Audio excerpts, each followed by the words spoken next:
نحمده ونصلي على رسول الکریم اما بعد.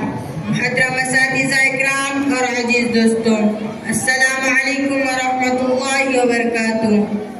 اللہ تعالی ہمیں اپنی زندگی کا مقصد سمجھنے کی توفیق عطا فرمائے.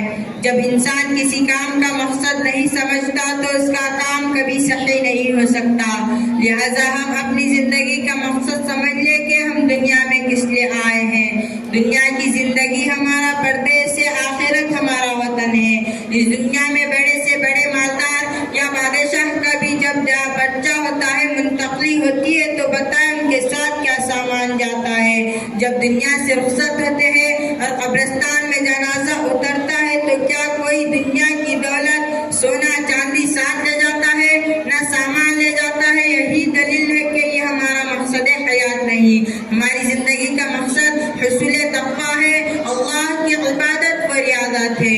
جب اللہ نے اپنی عبادت کے لیے پیدا کیا ہے تو بس عبادت ہی جائے گی اللہ کے یہاں. محترم حضرات، اللہ نے تو ہمیں اپنی عبادت کے لیے پیدا کیا، لیکن ہم رومانٹک دنیا اور حسینوں کے چکر میں پڑے ہوئے ہیں. ہم اللہ کی بندگی چھوڑ کر گندگی میں اپنی زندگی ضائع کی تو اس کے ہم خود ذمہ دار ہیں. ہمارے معاشرے میں نوجوانوں کے قیمتی اوقات کے ضیاع کا بڑا سبب موبائل فون بنا ہوا ہے. اس کے ساتھ وقت گزاری کا ایک عام مزاج بن چکا ہے. گھنٹوں اس میں ضائع کر دینا راتوں کی نیند خراب کرنے ایک عام سی بات ہو گئی ہے. کبھی اس طرف خیال نہیں جاتا ہے کہ میرا قیمتی وقت ضائع ہو رہا ہے. لہٰذا میرے دوستو، ہم اپنے اوقات کو قیمتی بنائیں اور خاص طور پر موبائل کے غلط استعمال سے بچنے کا اہتمام کریں. بہت سے باشرع لوگ بھی اسی موبائل کے فتنے میں مبتلا ہیں. موبائل کی وجہ سے ہم لوگوں کی ایسی حالت ہو گئی ہے کہ اگر رات کو 5 مرتبہ آنکھ کھلے گی تو سب سے پہلے موبائل دیکھیں گے. نیند سے اٹھنے کے بعد بھی ہمارا یہی حال ہوتا ہے کہ پہلے موبائل چیک کرتے ہیں. نیند سے اٹھنے کی سنتیں، دعائیں سب پڑھنا بھول جاتے ہیں، صرف موبائل یاد رہتا ہے. آج اسی اسمارٹ فون نے ہمیں اللہ سے غافل کیا ہوا ہے. یہ ایسا فتنہ ہے کہ اس نے اپنے اندر تمام گناہوں کو سمیٹ لیا ہے. جیسے ٹی وی اور نیٹ وغیرہ سینکڑوں گناہوں کی جڑ ہے. اب یہ سارے گناہ ایک چھوٹے سے آلہ میں جمع ہو گئے ہیں.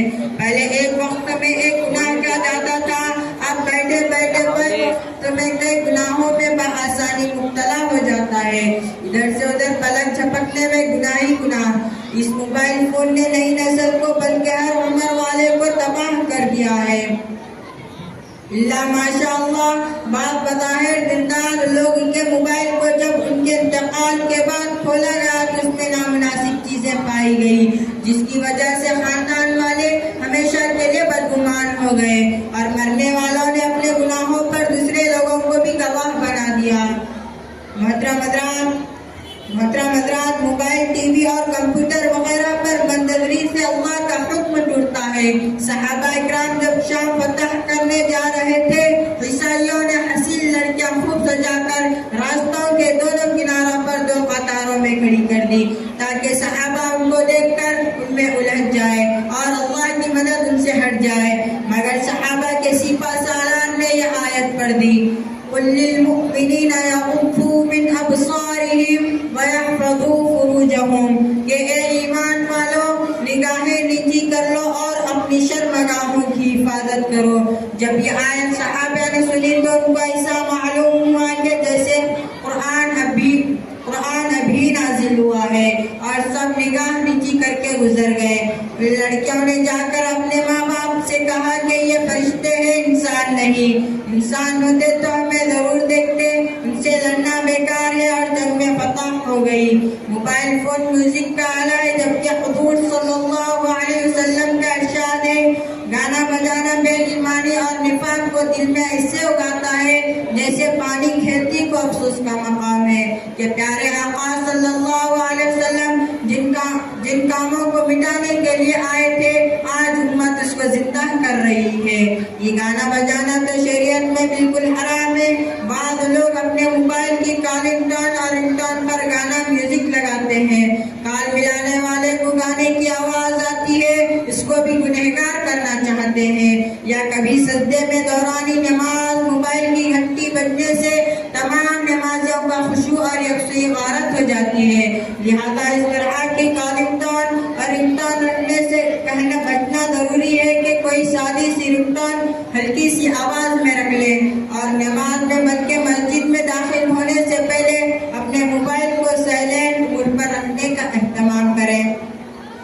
محترم حضرات، اب تو ڈاکٹر بھی یہ کہہ رہے ہیں کہ جدید دور کی چیزیں اسمارٹ فون وغیرہ ہمارے بچوں کو اپنی لت کا شکار کر رہی ہے۔ یہ دماغ کو ایسے متاثر کر رہی ہے جیسے افیون یا کوئی اور نشہ آور شے کرتے ہیں۔ ماہرین کا کہنا ہے کہ نشے کا شکار افراد کو علاج کی خاطر جس طرح نشے سے دور رکھا جاتا ہے، اسی طرح افراد اور اپنے بچوں کی زندگی سے بھی smart phone, computer, T V کو دور کر دیا جائے۔ ضرورت پر اپنی نگرانی میں ان کا استعمال کرنے کی اجازت دے بجائے ان کے استعمال کرنے کا۔ اللہ تعالیٰ ہم سب کو سیدھے راستے پر چلنے کی توفیق عطا فرمائے۔ آمین ثم آمین یا رب العالمین۔ وآخر دعوانا ان الحمد للہ رب العالمین۔